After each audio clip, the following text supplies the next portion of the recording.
Hello, everyone, and welcome once again to another edition of the Anarchy Arena podcast. Although this time it's not John and Chris, it's Bing and Bang, the Trigger Brothers, for this week's show of Gun Talk. Oh, okay, it's still us, and no one is going to get that reference, so moving on. This week, as you might have guessed, we are going to be talking about guns. And not just the tools themselves, but some of the misconceptions, good and bad laws surrounding them, and things you should probably know if you're thinking about your first purchase. Linked below will be some of the sources we cited for this episode if you're interested. If this kind of content interests you and you like what you hear, make sure to give us a follow, like, subscribe, tweet, all of the various things. With that out of the way, welcome to episode 36, Gun Talk.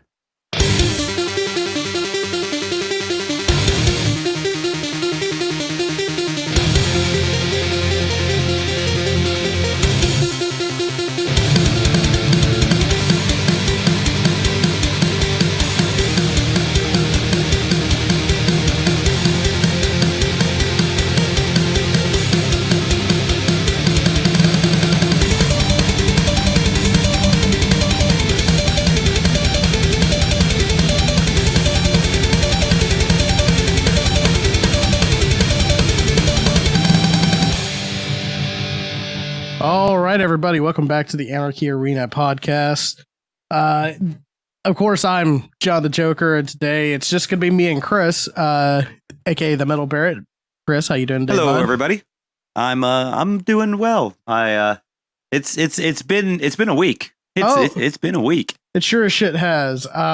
So we planned to do this episode before what's going on, what's happened with Jacob Blake, and of course us losing our king. So Wakanda forever. That's right. So and to be honest, I really don't want to do an episode on that again because I think we made our points very clear. So to be honest with you, if you still don't think Black Lives Matters and you still don't think black people have to deal with systemic racism, you're an idiot. But today, and you probably shouldn't be listening to the show anymore. I mean, at this point, if you're still listening to this show, that means we're changing your mind, which is a good thing. It's a good thing to change your mind every once in a while. Like, for instance, what we're going to talk about today, which is, of course, the Second Amendment and gun rights. I want to start this off with exactly the amendment we're talking about, which is the Second Amendment. A well-regulated militia being necessary to the security of a free state. The right of the people to keep and bear arms shall not be infringed. Very controversial amendment. Like, not even just talking about like now. I'm talking about the way it was written back in the day. There was a lot of legal gray area with it, which is weird. Which at the time was kind of the point, because the founding fathers were smart enough to know that technology was not going to stay the way it was. Things were going to change, so they left it. At least as many historians interpret it, they left it vague on purpose to allow for change and amendments and for it to, move with the times. Well, yeah, because they intended for the Constitution to be a living document. Yes. Like it was supposed to be a document that was constantly changed. Things were taken out, things were put in, stuff like that. And I know a lot of people that worship the Constitution don't believe that, but sad fact of the matter is that they literally said that. So. Yeah, read your history books, kids. Not even read your history books. Read more than just textbook. Like there's a lot of books out there. But Chris and me have kind of had this eternal battle about the Second Amendment. Because Chris is very pro-gun, and I, for a while, and my mind has changed on this as well, was very anti-gun. And you may be asking what's changed my mind on it. Well, what changed my mind on it is when I literally saw the government systemically oppressing people out in the streets without a care in the fucking world. And now I'm kind of like, no, it might be a good idea. It's kind of fucked up. It's kind of weird to say that, but that's what changed my mind. And I'm sure some of you are probably thinking, really? Chris is a gun guy? It sounds pretty left to be a gun guy. Yep, I'm one of those weird lefties that is a gun guy. There's not very many of us. Well, we're a very small club. We have parties every once in a while. They're usually in the bathroom hangouts of our local range. Don't come. Well, like that's it's funny you say like it's a weird group of lefties. Well, that's the thing. Like lefties that like go beyond liberal usually don't have a problem with guns. I mean, shit, Karl Marx himself said that it's necessary for people to arm themselves in case of a revolution. And he was real goddamn left. So, which I'm glad you bring that up because that's part of the reason I wanted to do this episode because more and more people, especially with everything going on in the world right now, and we're specifically here in the States, more and more people I'm seeing are questioning and trying to get information and are even looking into making their first purchases. And to me, this feels like an opportunity for me to be able to go, okay, well, what do you know? What should you know? What do you think you know that's not right? And because if someone's going to go out there in the world that owns a firearm and I know them, I want them to be as knowledgeable as possible before they do it. I want them to know the facts. I want them to know the fiction that's being spread as fact. I want them to know how much of an important thing it is and how responsible you have to be if you're going to do that. I personally think that it's a skill that everybody needs to have. Whether you choose to use that skill or not is up to you. I think it's a skill everybody needs to have, though. Right. So in light of the fact that a lot of people are looking into making their first purchase, especially with everything going on right now, I thought this was the time to do the gun talk episode. And just call us Bing and Bang, not click and clack, Bing and Bang. Well, like here's the thing. As much as there have been lies told about guns, and don't get it twisted, there have been lies told about the dangers of guns. There's also a lot of propagandizing of the gun, especially in the States. Absolutely, there is. Like the deification of the armed citizen in this country is part of the reason why gun laws and gun rights have been so fucked up, is because of how guns are portrayed in our country. They're unfortunately portrayed in large part as a symbol of masculinity. Yes. And that's something that desperately needs to go away. Ladies and gentlemen, here's a very simple fact that you need to take through the rest of this episode. The gun is a what? It's a tool. Thank you. It's a tool. Just like a spoon or a pencil or a saw, it's a tool. Believe it or not, someone highly trained enough can kill you with a pencil just as easily as they can kill you with a gun. This is true. But also the difference is someone that's not as skilled in killing someone with a spoon will not have that amount of ease as they would if they try to kill you with a gun. Guns are pretty idiot proof. That's by design. Especially modern yes, it guns. Absolutely is. Like, yes, it is. It is meant to be idiot proof. It's supposed to be a low barrier of entry. Which, like I've said, I was once one of those like, all guns should be banned. No one should have guns. Why do you need guns? And now I'm seeing an oppressive government, and I'm like, oh shit, that's why. Yeah. Okay. So let me ask you, why did you think that? What was the driving force behind all guns need to be banned? I want the answer. Okay, well, I think we've alluded to my past regarding guns. You know, a lot of people are like, you ever shot a gun? Yeah, I've shot plenty. I've shot everything from like a fucking small pistol to I've shot an AK-47 once. That was an experience. So yeah, it is. To me, the problem is, and I've said this to you multiple times. I'll say it on here. Problem is, to me, isn't the gun. I don't give a fuck about the tool. What I care about is the craftsman. And the problem is that the craftsmen nowadays, or at least when I believe this, have become too enamored with the whole idea of the gun. Of, you know, I need a gun to protect myself. Yeah, but what happens when you don't have your gun on you? What are you gonna do then? Are you fucked? Like, have you done any other personal defense training? Because if the gun's not only your first line of defense, but not only your last line of defense, but also the first line of defense, that is a very dangerous mindset to have. I would agree with that. You know, I think that, you know, you should be able to defend yourself. If you're being physically assaulted of any type, you should be able to defend yourself with what you have on you. You may not always have your gun on you. Correct. And we alluded to this, and we'll get into this deeply here in a moment. but the culture around gun ownership in this country, especially the part of the country we live in, has made it to where I feel like I wouldn't be accepted. Like conservative gun owners like to tout about how liberals want to take your guns, but they haven't done the research to find out that Donald Trump has actually got a worse Second Amendment grade than Joe Biden at the moment. Yes, he does. Because Joe Biden just wants it's a stupid idea. It is a disarming idea.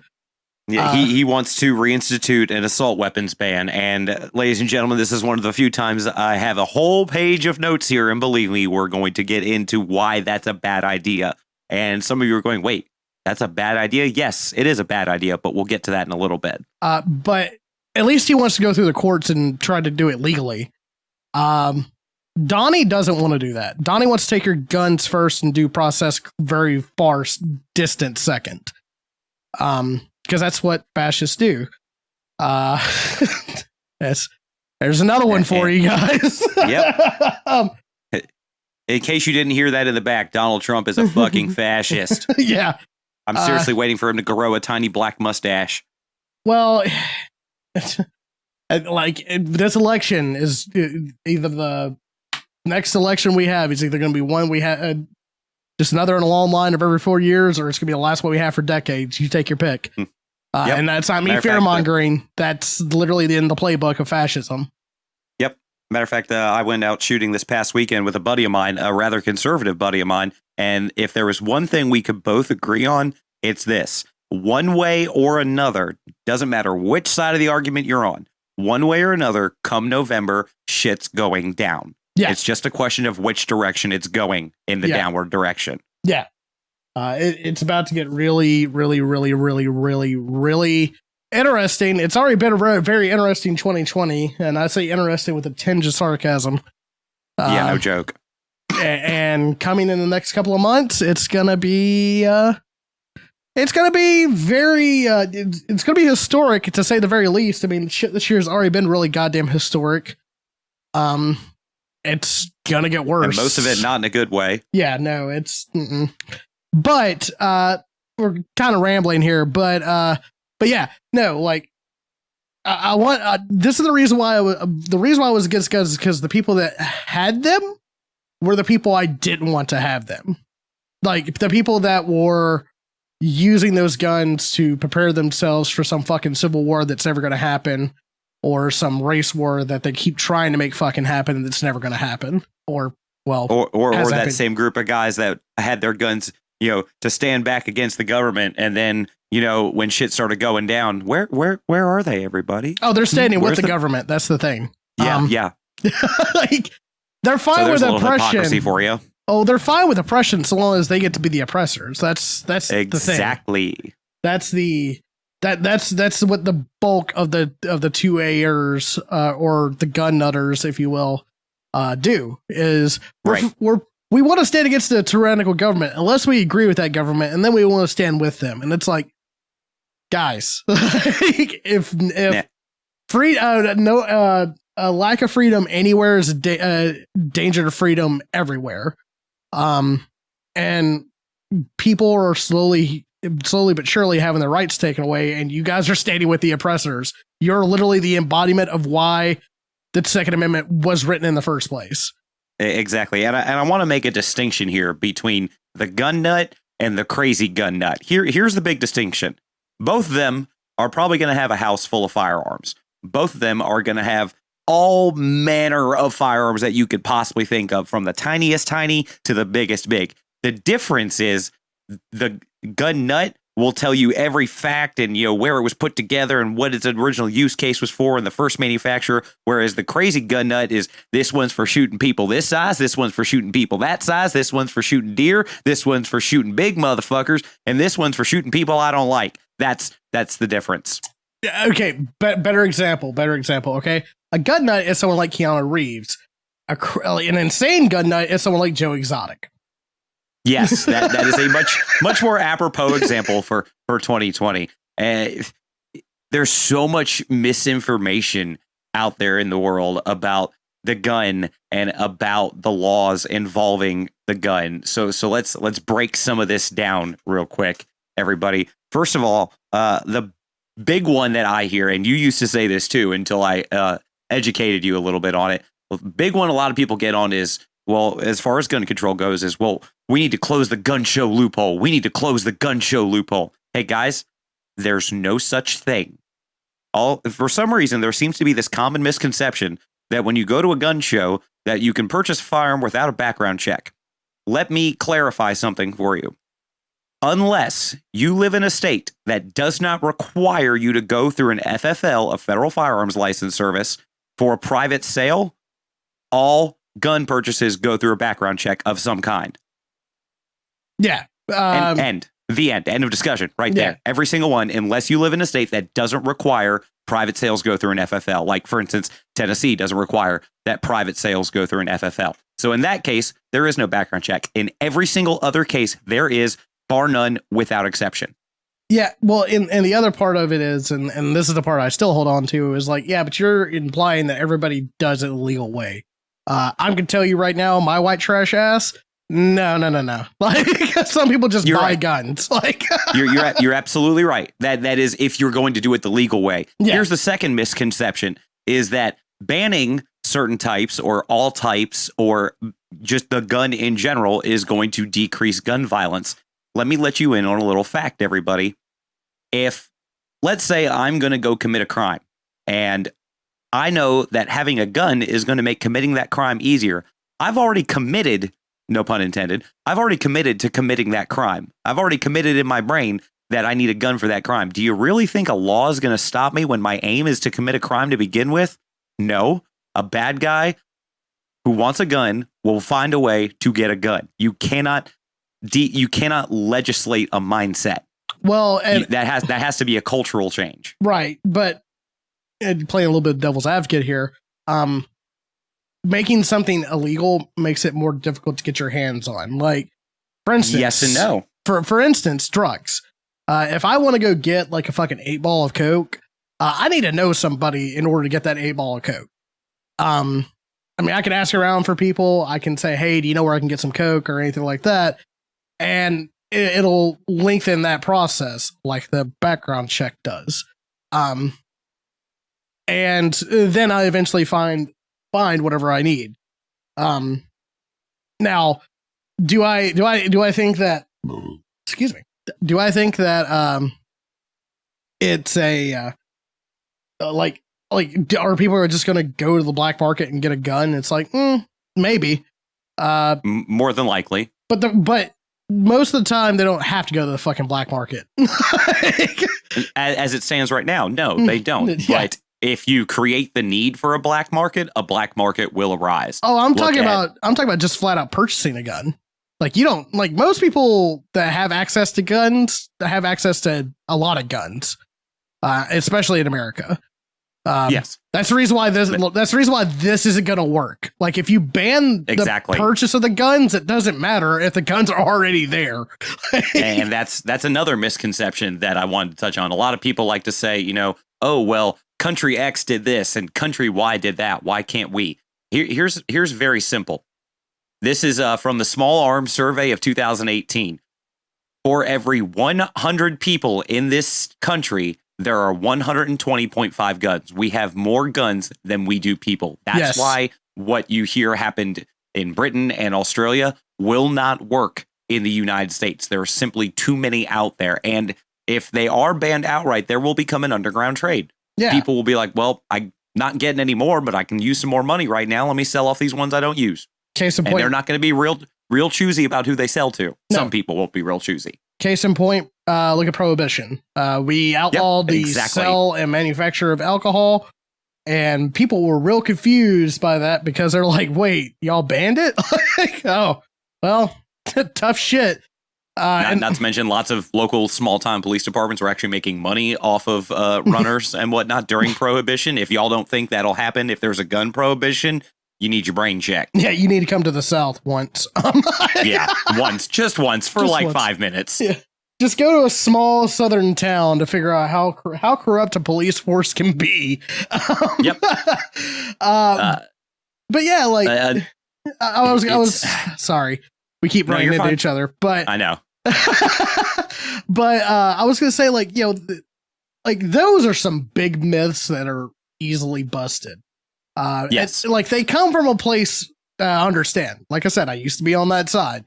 But now, like, I look at it and I'm like, okay, guys, you're not addressing the real fucking problem here, and we need to address that first. Because the real problem is that is culture that surrounds firearms and the Second Amendment. That's what we need to fix first. But I agree. Like that, like, all right, fuck it. That's 20-minute episode now. Right. No. You're making a valid point. We have to change the culture. We have to change the way the gun is looked at. And I am a gun owner. I am a legal gun owner. I am what I like to consider a responsible gun owner. And the vast majority of gun owners are those people. There is a handful, just like in every group, that will do the wrong thing, that are the quote unquote bad apples, as that term likes to be banded around in this crazy fucking year. So when you talk about gun reform and about gun control, you need to talk about common sense laws. And I know it's a bit of an oxymoron because common sense isn't common, but you need to talk about things that make sense. So, for instance, things that don't make sense. Gun-free zones don't work. Yeah, it's like a drug-free zone. I can't tell you how many times I smoked a joint in a drug-free zone. Exactly. The gun-free zone. You know what the gun-free zone is? The gun-free zone is a feel-good measure. It's kind of like airport security, not airport police, but airport security. Right. A lot of the stuff like that the TSA does. It's a feel good measure. It's theater. Yeah. A gun free zone is theater to make you think that you're safe. And then as a general rule, if you think you're safe, then sometimes in certain areas is less going to happen. Yeah, absolutely. But is it going to go down to zero? Absolutely not. No. There's always going to be a risk in your life of going anywhere. Exactly. Like living is risk management. Breathing is hazardous to your health. Okay, come on, people. Wear a mask. No shit. Please wear a mask. Don't wear a mask if you're carrying, though, because in most states that's illegal. You cannot cover your face while you're carrying if you have a carry permit of some sort. So don't carry your gun and wear a mask. If you're going to wear a mask, don't carry your gun. Yeah, just unless you live in one of those states that doesn't give a shit, which there are very few of. Right. So what are some facts about gun ownership that you want to like get across? Because a lot of people think like owning a gun and having a gun in the house is a terrifying thing. Well, I've lived with Chris for almost 2-3 years almost. Oh yeah, almost 3 years now, and I have 3 sitting in the house. Yeah, and I don't give a shit. Exactly. So some of the things that I think people need to think about if they're going in to make their first purchase. The first thing I want people to think about is if you're serious about buying a gun, if you feel that's what you need for security, okay, that's fine. Here's what I want you to think about first. What is your primary use case? Are you planning on getting a concealed carry permit and carrying with you everywhere? Or are you using it for home defense? Because that brings a whole different set of options with each one. You need to think about your use case and what your most likely scenario that you're going to need it in. Okay. Second is you go ahead and make your point. No, I wasn't going to make a point. I was going to ask a question, which is, okay. What would be the differences between those two? So, for instance, if you're someone who feels like you want to carry around on a daily basis, obviously a shotgun's not real practical to carry around on a daily basis. Hey, that's a sidearm kind of job. I didn't say it wasn't possible. I just said it wasn't practical. Okay, they get heavy, they bang into things. Not that kind of bang. They just bump into stuff. Giggity. Right. A sidearm would be the more practical choice there. Okay, for home defense, it's the reverse because of the types of bullets that normally get placed in medium to large caliber handguns. If you live like and I do, a townhouse, that's a bad idea because chances are with thin ass fucking drywall, that round's going to go through and potentially hit someone in your neighbor's house. Right. So something like a smaller shelled shotgun might be a better idea, like a 410 or even a 12 gauge with, bird shot in it. Something that's going to take care of whoever's coming into your house, but not go through your wall and ruin your neighbor's night either. Right. So you got to think about that. The second thing that you really need to put in your head if you are going to do this is I want you to walk into it with this mindset. I am buying this, so I have it and hope to never use it outside of the range, or if you're a hunter, hunting. Right. That is the mindset you need to have going into it. I have it. It's here if I need it, but I hope I never have to use it on a person. Yeah. Because if you have anything other than that mindset, you don't need to be owning a gun. You probably need to be in some kind of counseling. Well, okay, for instance, and I lived with Chris for 3 years. I don't think I've ever seen him pull his gun out on a human. Or even have the thought of pulling it out on another person. Nope.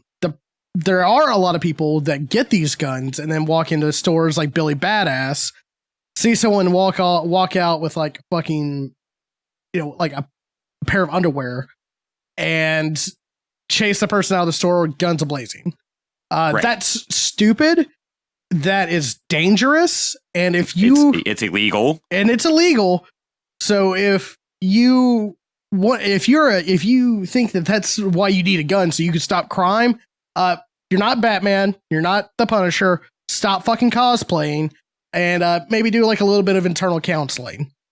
Exactly. Like again, the gun is a tool. Right. Ultimately, it is a tool for two things: self-defense and feeding yourself. Right. Hopefully not off the same thing that you were self-defending yourself from, because that's a whole other topic that we're not getting into right now.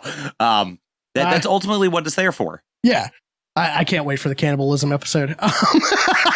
Coming up on episode 40, everybody, we're going to talk about cannibalism, which neither of us have totally any experience with whatsoever. Wink, wink.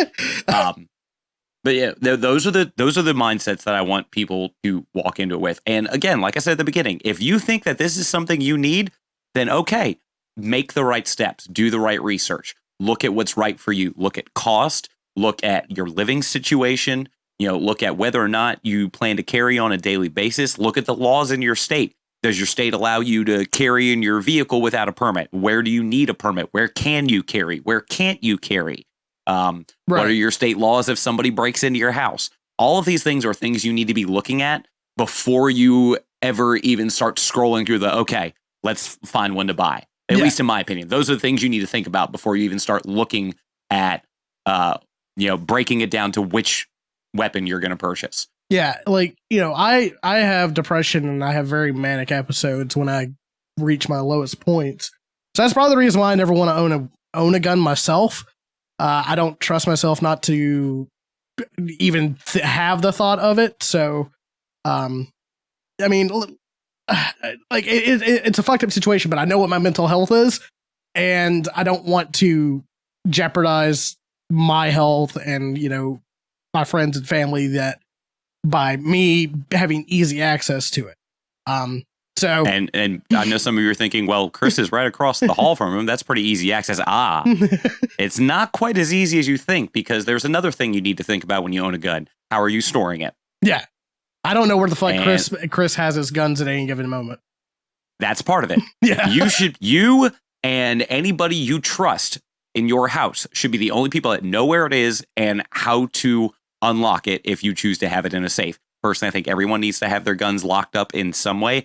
If you have children in the house, unfortunately, it's not a law, but it should be federally nationwide to have your guns locked up. Do yourself a favor. Just make your life easier. Keep them locked up. Yeah. It's not that hard a thing to do. It's not even that expensive a thing to do, especially if you only own handguns. You can get a small safe and stuff a couple in there and you're good. Yeah. You can get a lockbox.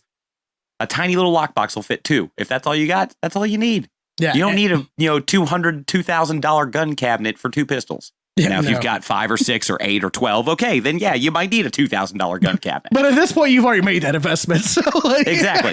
So you're okay with doing that. Right. You also need to be aware of some of the misconceptions that are out there. For instance, John, do you know what the most popular gun in the United States is right now? Well, it's not the AR-15, is it? It most certainly isn't no, actually it is. It is the most popular rifle in the United States right now. Do you know what the AR in AR-15 stands for? And I'm kind of hoping you get the answer wrong so I can prove a point.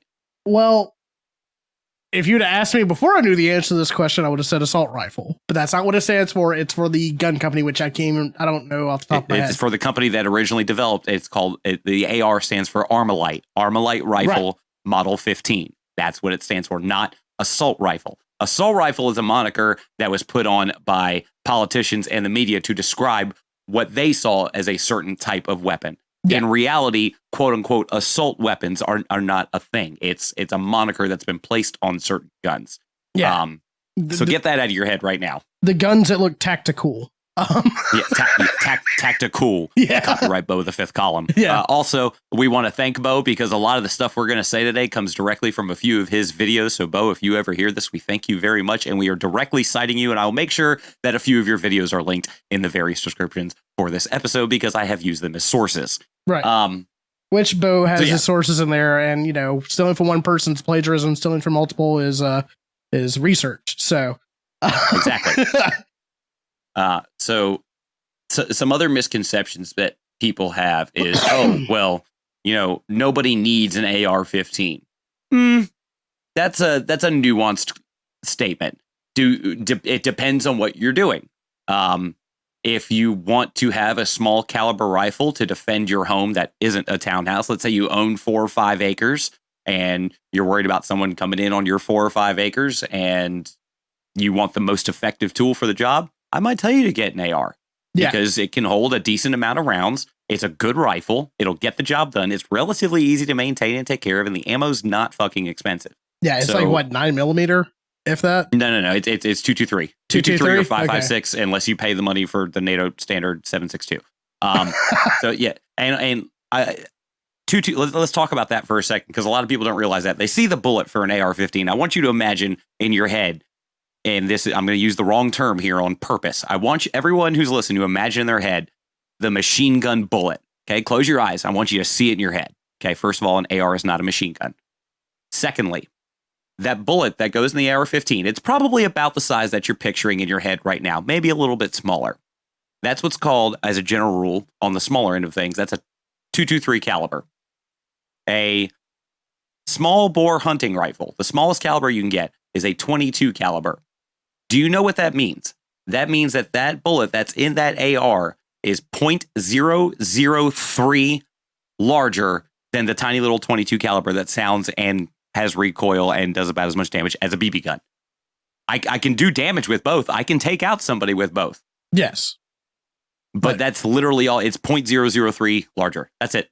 That's literally the only difference. Yeah. So when you think you're getting this big, badass, powerful thing, it's really not as powerful as you think it is, guys. It's also not as scary as you think it is. Well, yes. And let's be honest here. If the AR-15 being the most popular gun is the reason why a lot of people associate the AR-15 with great tragedies, because a lot of times in these mass shooting incidents in American history, they use the AR-15 and it looks like a terrifying gun. And it's, association isn't necessarily guilt. You bring up another one of my points for me. Thank you very much. Assault weapons make up roughly, are you ready for this number? 2% of all active shooter incidents. So that right there is incorrect information, actually. The vast majority of mass shooter incidents or active shooter incidents happen with handguns. Matter of fact, I have the percentages right here. I told y'all I did research, motherfuckers. You didn't believe me. In 2016, there were 11,004 gun homicides. 65% of those were with handguns. Not the AR-15, not shotguns, handguns. What's the number for mass shooting? Like more than that's all gun homicides put together. Okay, see, that's the thing. Like while I agree, yes, most gun crime and gun violence is done with small handguns. I want to know the number for incidents that involve more than just one victim. I tried to look up those numbers, to be honest, and they're very difficult to find. I don't know why, but they are. I wonder why. Maybe there's might have to do with the gun. That might have to do with the gun lobbies. I'm not discounting that might have to do with the gun lobbies. I'm just saying, like, maybe there's a 3-letter organization that's currently a lot of legal trouble that, maybe the reason why you can't find that information. Maybe. This next statement's about to come from a proud gun owner. Fuck the NRA. Yeah. Fuck Wayne LaPierre up his fucking old man asshole. He is doing more to damage gun culture than he is to save it. Yeah, Wayne LaPierre has done more to take away gun rights than to protect them. Like, that's not even an opinion. You can literally look up the man's fucking resume, look up all the cases he's worked on. He wants to take guns away from you. And he wants to give them to only people he wants to give them to. Right. Like, for instance, the biggest gun ban in the world. Do you know what political party the biggest gun ban in America came from? I don't know, John. Why don't you tell me? Came from the Republican Party. Matter of fact, came from Ronald Reagan himself. Mm-hmm. Do you want to know why he did that? Because John, please. Because Black Panthers are starting to arm themselves and saying, we're going to police our own streets. You can tell the cops to fucking leave. Mm-hmm. So, and the NRA backed that shit, by the way. Yes, they did. And I think this was before Wayne LaPierre took over. I want to say, I don't know how long Wayne's been in charge, other than the answer being too long. Either direction, it wouldn't surprise me if he was in charge or at least working for them at that point. Right. But yeah, that's where a lot of this comes from. Is lobbying groups like the NRA only want people they like to have guns. Not everybody, just the people they like. And I think you can guess the kind of people that the NRA like. We don't need to spell it out for you. You've all got brain cells. Especially if you're listening to this show, you better have brain cells.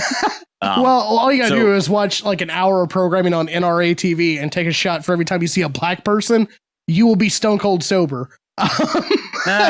It depends on what hour you're on, because you might see Coleon, who is him and I don't agree on politics, and we don't agree on a lot of things. I will say this, though. He is probably one of the most well-spoken gun advocates I've ever heard. He doesn't go out there and spew out propaganda. He gives you the facts as he knows them. And if he's wrong, he will say he was wrong. So as far as anyone that he doesn't work for NRA TV anymore because they had a falling out or whatever. But as far as anyone who did, that would have been the only guy over there I would have trusted, because he would have given you no nonsense. Yeah. That's a completely different tangent. Yeah, we could talk about Coleon all day. I could. The things I agree with and the things I disagree with. I disagree with a lot of shit he talks about, but that's me. That's for another time. Yeah. So what would work? Let's talk about. Okay, we've talked about things that didn't work. We've talked about the propaganda and the fake, quote unquote, to use the term, the fake news around the guns. Let's talk about the things that could work that might help solve the problems we're having in this country. I have written down here 5 steps. A couple of these I took from Bo's video. Some of them I've edited, and I've added one myself. 5 steps for gun reform in this country. You ready? Sure, hit me with it. Okay. Step number 1: raise the age for all private firearm ownership and carry to 21. Yes. Because right now, it is legal for an 18-year-old to buy a rifle. You have to be 21 to own a handgun, but you can own a rifle at 18. Yes. The only exception I would make to that is anyone in military service or anyone who is a law enforcement officer is allowed to have their duty weapons in their home. They cannot have privately owned weapons until they're over the age of 21. Your duty weapon's one thing that goes home with you every night. That's just the way it is. Privately owned is a completely different story. Yeah, and well, the only problem is that very recently we had a 17-year-old go out with a legal gun that he had and shoot 5 people, kill two of them. He couldn't legally own that gun. He couldn't legally be transported or transport himself with that gun. He couldn't legally do anything with that gun, which means someone illegally bought it for him. Yep. So we should be charging his mother as much as we're charging him. Right. Okay. That's a whole nother issue. Number 2, all those charged with animal abuse or domestic violence related charges may not own, in addition to all those already not legally allowed to own a firearm. Because animal abuse, specifically animal abuse, is one of the first signs of sociopathy and psychopathy. And it's one of the first signs that a lot of people look for. And domestic violence, and that includes both men and women accused of domestic violence. Yes. This is equal opportunity here, folks. Domestic violence, men or women, I don't care who you are, or everything in between. If you have a domestic violence charge, you should not be owning a gun. You are obviously have too many issues. You need to be in counseling, not at the range. Yeah. And by the way, this doesn't mean like if you've been accused and then been proven in the court of law that you haven't been guilty of these crimes. We're talking about people that have pending charges, pending court case, and people that have pending investigations. Yeah, and people that actually have a criminal charge of domestic and animal abuse. Because I know a lot of people that have been accused of domestic abuse have never done it, and later found out in court and exonerated. Though, I'm not saying those people shouldn't have guns.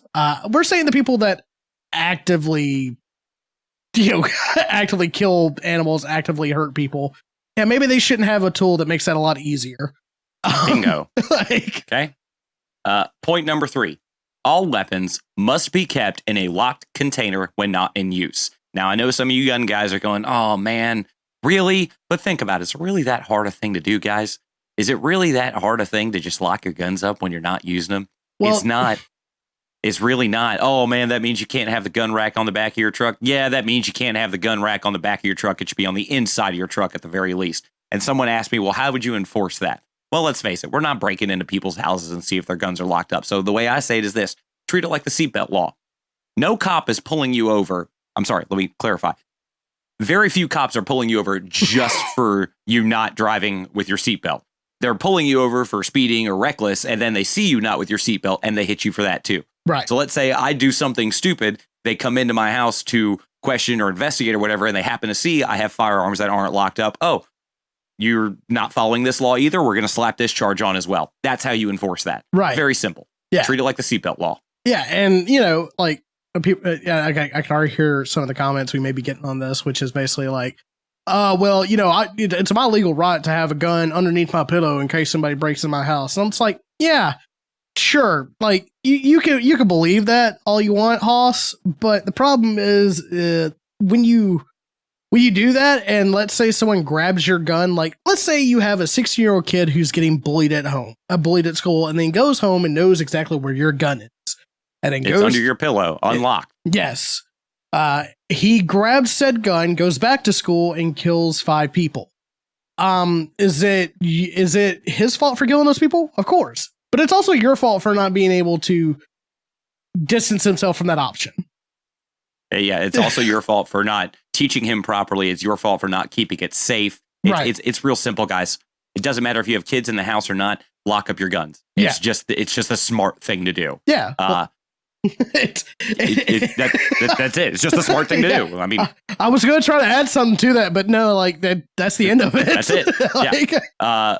Point number 4, and I brought this up earlier.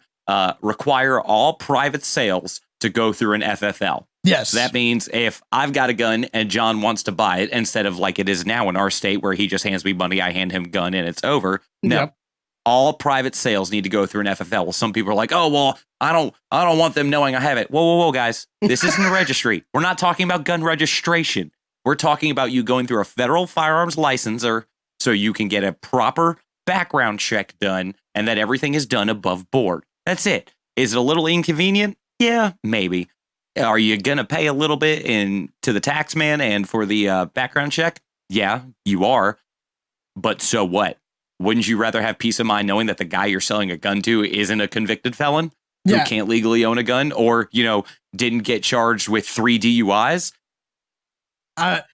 Case in point, I enjoy the herb, my friend. I support legalization, but it's going to be more expensive. I don't care.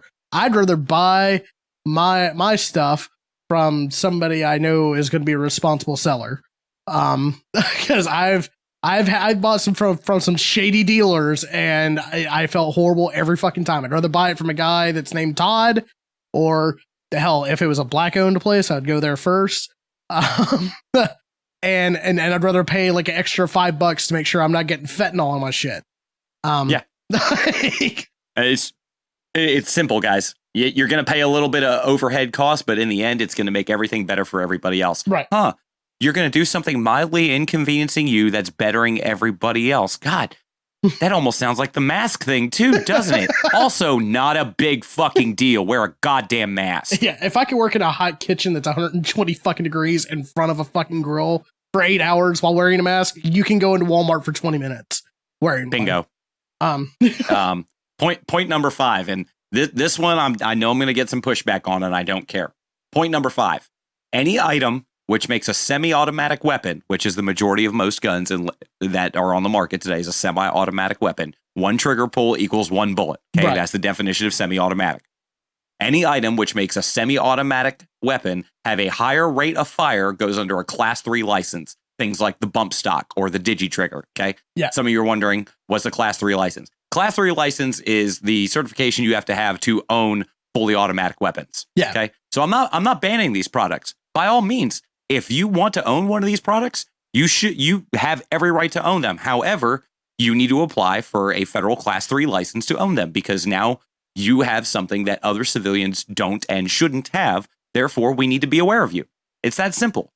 And if you're willing to buy one of these products, which are usually relatively expensive, then is it really that much of a leap for you to go get your Class 3 license? Well, and if you think that's too much of a leap, do you really need one of these things anyway? Because I can tell you the answer is probably no. You don't need a bump stock to go deer hunting. I'm sorry, right. You don't. You don't need a Digi-Trigger to go deer hunting. And might it make it a little bit more fun? Yeah, but that's not the point. And if you need a Digi-Trigger or a bump stock to go hunting, like deer hunting, you're just a shit shot. You should really not have a gun. Yeah, exactly. You're a really bad shot if you need more than 2 rounds to take down that deer. I'm just saying. These are simple, common sense, easy things to enact legislatively. The other side of this is what we've been saying all along. We've got to change the gun culture. Right. And again, I'm going to pull from Bo here. We need the media's help with this one. We need massive marketing and ad campaigns directed at taking the gun and returning it to the idea of a tool instead of the idea of as a symbol of masculinity. Yeah. You also, at the same time, need to have a massive education campaign. And some people are like, oh, well, how are you going to do that? Very simple. Here's how you do that. You know what used to be in schools way back in the day? Rifle teams. Used to have rifle teams in schools. And they taught gun safety. And you know what you didn't have nearly as much of? Shootings. So let's put it back. Let's put it back in the high schools. I'm obviously not saying bring real guns into high schools. Okay, do it with something relatively realistic. Which, let's face it, the airsoft guns look and function a lot like real weapons nowadays. It's a little fucking crazy. Yeah, it's fucking weird. Yeah, it is. Teach it like driver's ed. Okay, you offer driver's ed in public schools. You're not paying anything extra for it. They're already doing it. And then when you come out of that, then you're eligible to go and do your road testing. Okay, treat it like that. Do the basic version or even the full version of the hunter safety course and a firearm safety course in high school. You pass that. Okay, now if you want to go carry, you have that certification. Yeah. Or if you want to go and take your hunter safety course, well, you've basically already done it. Now you just got to go take the test. Yeah. Put that back in the high schools. Or, put that training there so people are like, oh, well, this thing isn't that scary. I mean, that all makes sense to me. And then you make it not taboo. And when it's not taboo, you don't have kids going into mommy and daddy's gun closet going, ooh, what's this? Bang. I disagree with you on that a little bit. And here's the reason why. People already know that guns are fucking scary. I don't think anybody in this world doesn't think that guns can kill people and that they don't respect guns. That's the reason why this shit, and I say this, understand that even though it seems like we hear it every day, it's not every day. It's far too frequent, but it's not every day. People understand that guns can kill people. But the problem is that a lot of kids, especially teenagers, think back to your teenage years. Would you say that you were emotionally equipped for some of the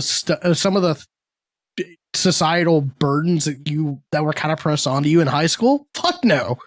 There's a lot of kids that maybe not even necessarily get bullied, but get ostracized because of how they look or how they act or the people they associate with.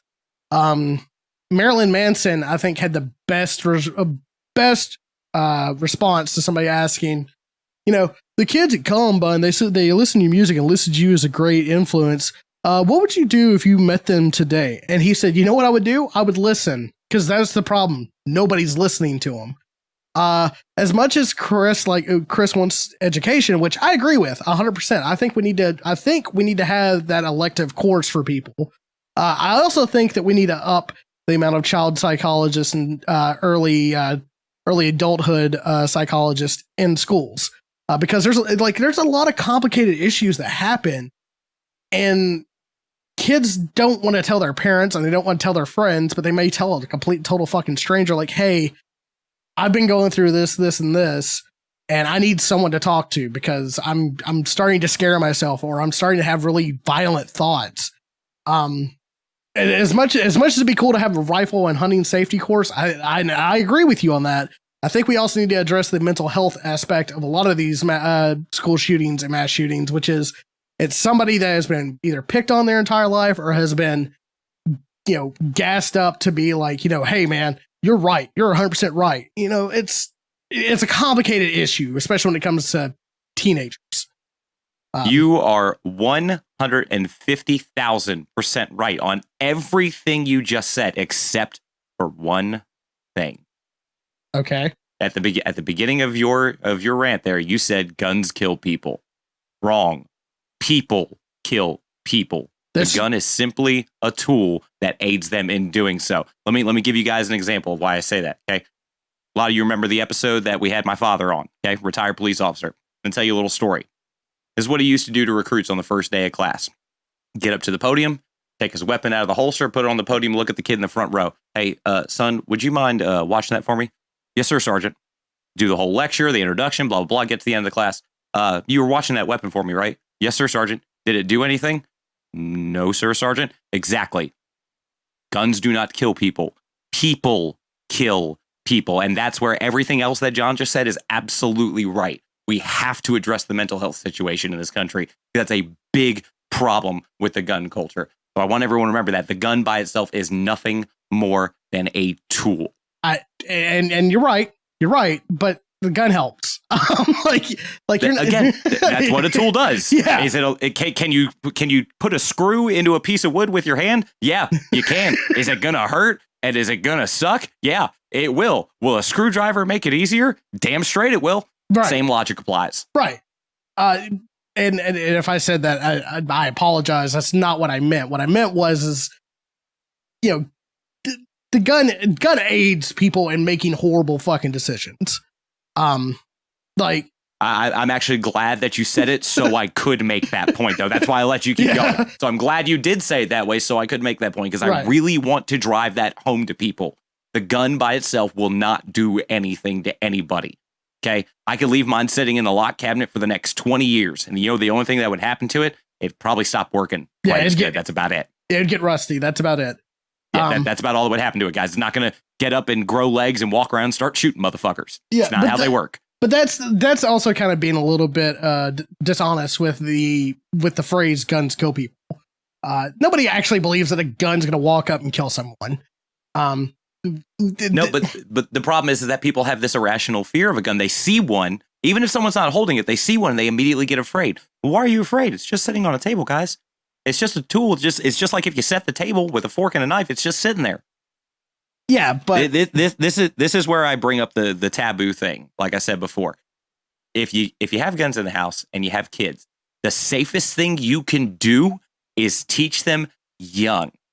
Teach them to respect it young, because then it doesn't become taboo. For instance, I knew that if I ever wanted to see any of the guns that my dad had, all I had to do was ask. I had no need to walk into where the guns were and go find where the key was and pull one out and play with it on my own. I didn't have to, because I was taught respect from an early age, and I knew that if I wanted to see one, all I had to do was ask. That's how the situation needs to be treated. Okay, let's play a little bit of devil's advocate here, especially when it comes to like child psychology. Let's say you were treated to respect the gun and all guns, but let's say you are in high school, you're like a freshman or sophomore, and you're getting bullied mercilessly. Like, it's not stopping. You keep trying to talk to your parents about it. You keep trying to talk to your counselors about it, your teachers, your principals. Nothing's getting done. Matter of fact, it's getting worse. You go home, you know where the gun is, you know where the key is, and you may think that's the only option you got left. Now, like, sure, you may have respect for that weapon, and you may have been told, like, hey, this is what it does, this is how you should treat it, this is how you should walk around with it. But still, you are in a deep pit emotionally, and that could trigger you to doing destructive things. So you're not wrong. Again, it goes right back to what we were saying about mental health and child psychology. You're absolutely right there. The counterpoint I'd like to make to that is, at least for my use case, and I think this should be every case, I didn't know where the keys to the safe were until I was old enough to not be making emotional decisions. I didn't know where the key to the safe was until I moved out of the house. That's when I found out where the key was. Yeah. And that's how it should be. Your kids they can know where the gun is. They don't need to know where the locking mechanism is. Yeah. It's that simple. Keep them locked up. Keep them out of your kids' reach. Keep them up someplace high so they can't break the fucking thing open. Yeah. Okay. But treat it with respect, and along with learning or teaching young people to treat the gun with respect, teach them to respect life. Yeah, that's a big fucking thing. That's a big fucking thing, because if they don't respect life, it doesn't matter if they have respect for everything else. Yeah. They could respect the shit out of your gun collection, but if they don't respect the value of human life, all that respect for your gun collection is going to go out the window at some point. Right. Teach people to respect life. And part of that is understanding that, guess what, guys? Everyone's got some kind of mental health issue. Yeah. Big or small, every single one of us has one. If you don't think you have one, I guarantee you're wrong. Yeah. If you don't think you have one, that is your one. That is your one, is you thinking you're perfect. Because guess what? Nobody is perfect. It is impossible. You can have really amazingly incredible good people, but they're not perfect. Nobody is. We're humans. We have flaws. It's that simple. Everyone's got an issue. Yeah. So we need to recognize that fact and make it okay to get help. Make it okay to talk about those issues. Make it okay for a grown man to need a fucking cry. Hey, guys, if you need to let it out and you need a fucking cry, guess what? Go have yourself a good fucking cry. Matter of fact, if you need it, I got two fucking shoulders. One for one brother on one for one brother on another. It's that fucking simple. Yeah, no one should be judging you for that. Yeah, we don't have to wear shirts or anything. It'll be cool. I mean, I might wear a shirt because tears are a little wet. I took a shower earlier and they're salty and whatnot. It doesn't matter. I've got two shoulders. I got two places for brothers to cry on if they need something. Okay, yeah, I'll cry with you. Don't feel exactly. Don't feel like you got to bottle that shit up. Right. Talk to somebody, whether it's a professional or not. Yeah. Talk to somebody. I recommend it be a professional, especially if you think your issue's that serious. But you're absolutely right. That is one of the biggest issues with gun control, is the mental health, is that people think that that's the first thing they need to reach for, when you know what the first thing they should be reaching for is? The phone. Right. Yeah. The other thing that fits in your hand. Yeah.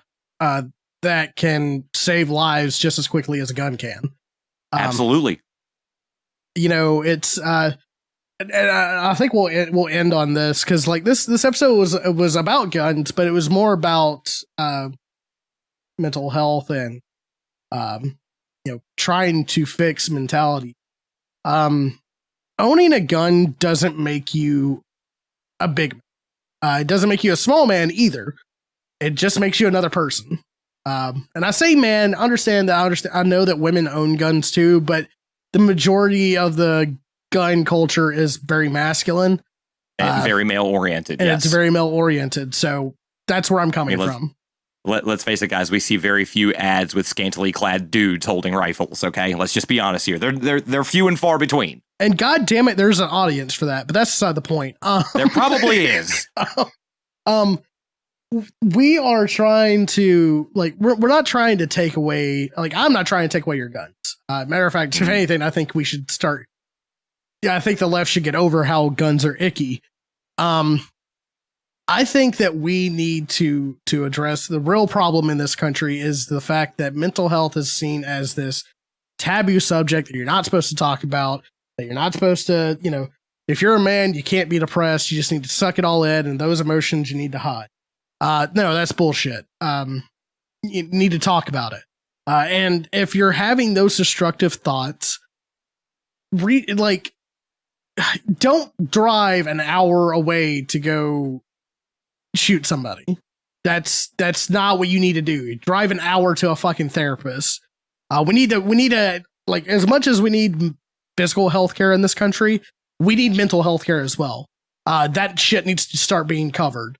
That shit should be free. People should be able to go to like maybe like a giant hospital where like the most violent of the insane may be kept so they can be not only rehabilitated or possibly even where they could possibly be released after rehabilitation, but maybe if that's beyond the point, a medical professional could take care of them, like we had before, Reagan. Maybe that's the thing. We need to start giving a shit about mental health in this country instead of acting like it's something that only pussies talk about. Because I've heard that shit before. Like, it's like, oh, you have depression? What's it? Pfft, I ain't got time to have depression. I got a full-time job. Okay, buddy. Like, hey, guess what? None of us have time for depression. Yeah, I wish I didn't have time for depression. Like, ain't nobody got time for that, bitch. Nobody got any time for that. We get it. Yeah, that's not the point. We all got it anyway. I wanna end on a slightly positive note here. Like I said at the beginning, I'm noticing a large uptick in people, especially people that I know who are considering making their first firearm purchase, partially because of everything going on in the world. You think that shit might hit the fan and you want to stay safe and you want to keep those around you safe. And I think that's a laudable goal. If you know me personally, please feel free to reach out to me if you have questions. I am more than happy to have this discussion with you. If you do not know me personally, find your local gun friend. We've all got him. We've all got that one friend. Find him. I guarantee you, he will be more than happy to answer any question you have. He or she, just like me, will be more than happy to take you out to the range for your first time so that you can experience it and know what it's like and decide if it's for you. And to the point you said about you don't need to drive an hour to shoot people, you should be driving an hour to your therapy. Let's go a middle ground here, guys. If you really feel like you need to punch holes in something, go drive an hour to the range. Go punch holes in some cardboard. If you really need to pull a trigger that bad, go to the range. Yeah. Probably still not the greatest mindset to be carrying a gun, but if you're going to do it, do me a favor. Go to the range. And if you own a gun, do me a favor. Go to the range more. And I need to take that advice myself. Yeah, you do. Keep your guns safe. Keep your kids safer. Ask questions. Don't just take the facts that you hear everywhere at face value. Do your own research. And we're going to link some stuff in the descriptions about some of the stuff that we talked about. And I hope everybody learned something from this. I hope that you enjoyed this. If you want to hear us talk more about guns, or if you even want more of a fun, lighthearted about the stuff I like or whatnot, we can definitely talk about that. Say something in the comments or tweet at us or anything like that. Right. But with all that being said, I've been Bing. He's been Bang. This has been Gun Talk. Wait, I thought my name was John. Nope. It's Bang now. I'm Bing. You're Bang. Okay. And there you have it, folks. Episode 36 of the Anarchy Arena podcast, Gun Talk, featuring Bing and Bang. It's still me and John in the bag. This was a really good episode for us to make. These are conversations that John and I have been having in the house for a long time. And with everything going on, we decided it was time that we bring those conversations to the show. Now, like I said before, all of the sources that I used will be cited in the show notes and the video description if you're interested in looking in more detail. And if you have any comments, questions, concerns, throw us a tweet, throw us a comment, get a hold of us however you can. We'd be very interested to hear from you. And we will see you next time on the Anarchy Arena podcast.